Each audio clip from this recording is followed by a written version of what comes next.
बारे में आपको बताइए। मोस्ट इंपॉर्टेंट फॉर्मूला, ठीक।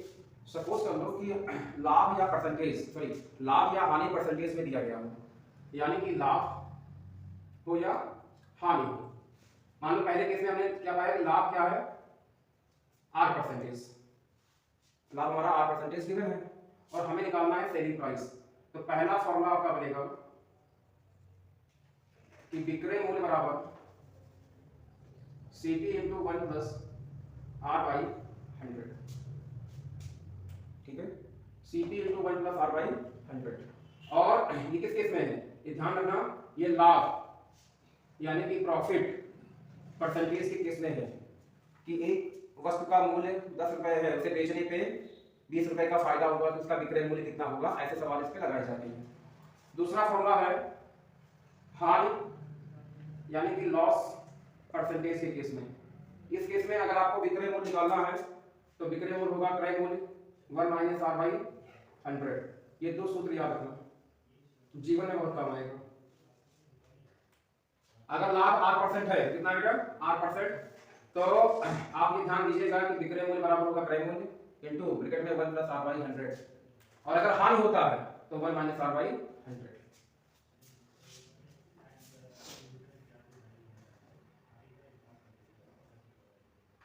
चलिए इस पे सवाल आपको समझा देते हैं। पहले देखो, एक वस्तु का क्रय मूल्य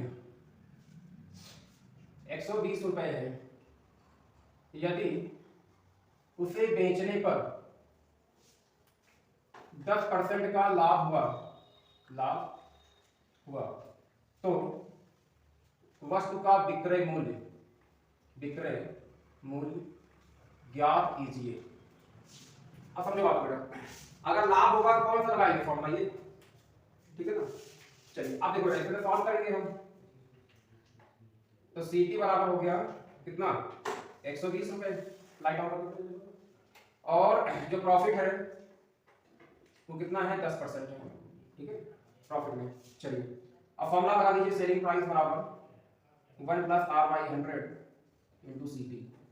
1 प्लस प्रॉफिट हो रहा है इसलिए प्लस वाला फॉर्मूला लगा है। आर कितना है 10/100 गुणे सीपी कितना है 120, 0 0 कटा 10 से कम 10 10 से 11 11/10 गुणे 120, ये कटा आ गया 11 गुणे 12 12 राम में 120 12 एकम 12 120 12 कितना बेटा 132 हो गया, आ गया 132 रुपया। यानी कि वो वस्तु 132 रुपए का बिका है। कितने का बिका 132 का, ठीक है बेटा।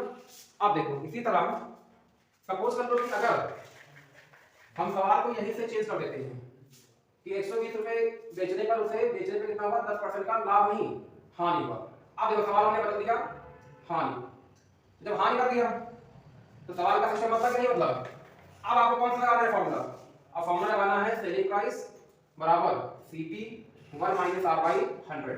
इस सूत्र को हमेशा याद रखो। हानि के लिए ये ध्यान रखना, विक्रय मूल्य बराबर क्रय मूल्य 1 प्लस आर बटे 100, विक्रय मूल्य बराबर क्रय मूल्य 1 माइनस आर बटे 100।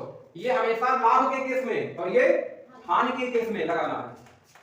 तो अब यहाँ पे 10% का हानि हो गया है ना, तो सेलिंग प्राइस कितना है निकालना है बेटा हम लोग को। सेलिंग प्राइस बराबर सीपी कितना है 120 1 माइनस 10 बटे 100 कर दो, ठीक है ना।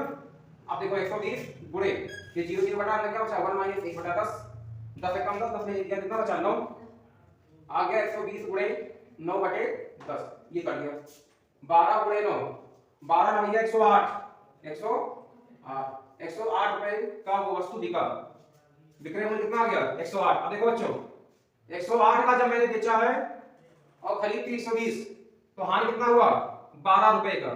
कितना हानि हुआ 12 रुपए का, 12 रुपए की हानि, ठीक है। और अगर इसका परसेंटेज निकालोगे तो 12/120 गुणे 100